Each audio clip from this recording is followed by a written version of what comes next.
Bihar Nepal border पर सुरक्षा भी बढ़ा दी गई है। नेपाल से सटे रक्सौल में सुरक्षा के कड़े बंदोबस्त किए गए हैं।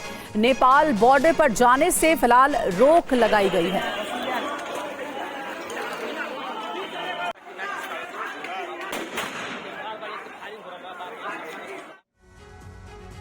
और चलिए ग्राफिक्स के जरिए आपको बताते हैं कि नेपाल से भारत के किन किन राज्यों की सीमाएं लगती हैं और कितने इलाकों में ये सीमा फैली हुई है। तो पहले उत्तर प्रदेश की हम बात करते हैं। देखिए 551 किलोमीटर की उत्तर प्रदेश की सीमा नेपाल से लगती है। उत्तराखंड की बात करें तो 275 किलोमीटर की सीमा उत्तराखंड राज्य से नेपाल की लगती है।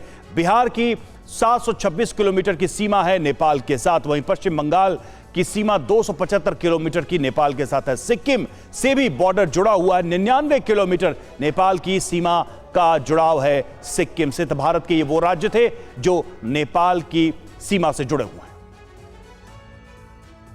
तो देखिए अभी ताजा हालात क्या है वहां के। काठमांडू से हमारे संवाददाता अनंत अनुराग हमारे साथ लाइव जुड़ गए हैं, उनका रुख करते हैं। अनंत, क्या ऐसा लग रहा है कि ये सब कुछ सुनियोजित तरीके से अंजाम दिया गया, पत्थरबाजी हुई, माहौल खराब करने की कोशिश की गई और अब तमाम तरीके के प्रतिबंध भी लगाए गए हैं? क्या है अपडेट वहां से?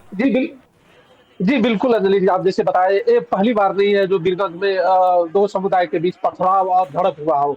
बारंबार जब हिंदू समुदाय द्वारा किसी प्रकार का शोभा यात्रा और कोई कार्यक्रम की जाती है, जब वो हिंदू वाले द्वारा आयोजित कोई शोभा यात्रा और कार्यक्रम मुस्लिम इलाके से गुजरती है, तो इस तरह का घटना वहां पे बारंबार होते आ रही है। और इस बार भी वैसा ही हुआ।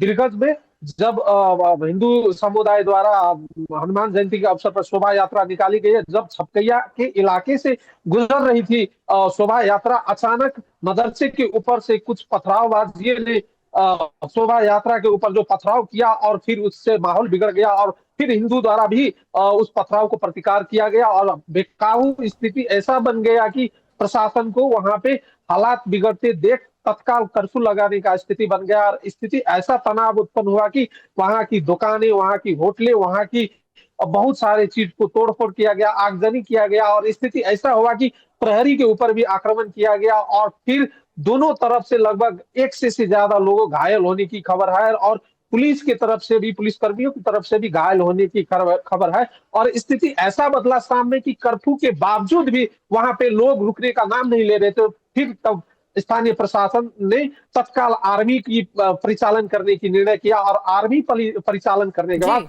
स्थिति अभी वहां पे फिर संभला हुआ है। और स्थानीय प्रशासन जो वहां का सीडीओ है गणेश अरियाल जी, तत्काल वहां के राजनीतिक दल को सर्वदलीय बैठक बुलाए हैं और स्थिति को सामान्य करने की कोशिश कर रहे हैं। लेकिन आपको बता दूं ये स्थिति पहली बार नहीं हुआ, इसलिए स्थिति को गंभीरता पूर्वक देखते हुए प्रशासन बिल्कुल स्थिति को गंभीरता पूर्वक लिया है और इस वक्त पुलिस बल की भी तैनाती की गई है। आंसू गैस के टीयर भी उस दौरान छोड़े गए थे जब भीड़ जो है वो उत्पात मचा रही थी। शुक्रिया आपका आनंद, नजर आप बनाए रखिएगा।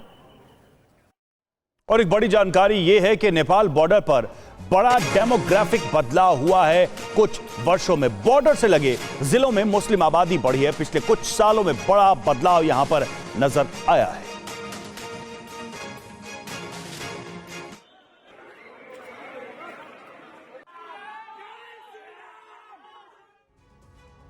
और चलिए अब आपको बताते हैं कि कैसे नेपाल से जुड़ी भारतीय सीमाओं पर लगातार मुस्लिम आबादी बढ़ रही है और इसके क्या मायने हैं। नेपाल बॉर्डर पर मुस्लिम आबादी बढ़ रही है, उससे जुड़े कुछ आंकड़े और कुछ जानकारी। नेपाल से जुड़ी सीमाओं में डेमोग्राफिक बदलाव हुआ है। पिछले कुछ सालों में भारी बदलाव देखा गया है। सिर्फ यूपी असम में ही जनसंख्या में भारी बदलाव।